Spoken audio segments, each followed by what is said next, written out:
following counties. Channel 2 SVR.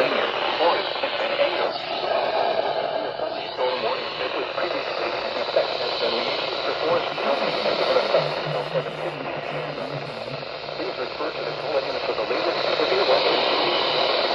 Report severe weather. Contact your nearest law enforcement agency. We will send a report to the National Weather Service office. A severe thunderstorm watch remains in effect until 11 p.m. Sunday for a portion of northwest Pennsylvania.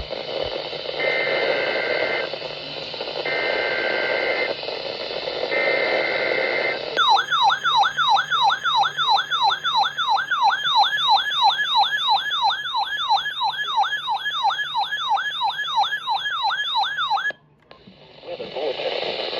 For the following counties in Pennsylvania: Armstrong, Butler, Clary, and Van Angle.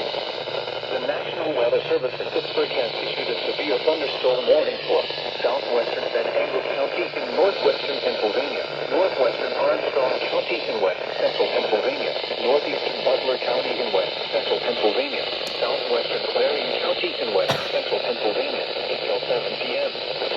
At 6:27 p.m., a severe thunderstorm was located 6 miles northeast of Grove City, moving east at 60 miles per hour. Hazard 70 miles per hour wind gusts and quarter-size hail. Source: radar indicated. Impact: hail damage to vehicles is expected. Expect considerable tree damage. Wind damage is also likely to mobile homes, roofs, and outbuildings. Locations impacted include Knox, Harrisville, Parker, Sligo, Hamilton, Clintonville, Chippenville, St. Petersburg, Eau Claire, Kimmerville, Callinsburg, Markville, Foxburg, Cherry Valley, and Boyers. Anyone outdoors should move to shelter inside a well-built structure and stay away from windows. The storm is capable of producing widespread damage, winds, and large hail. Tornadoes can develop quickly from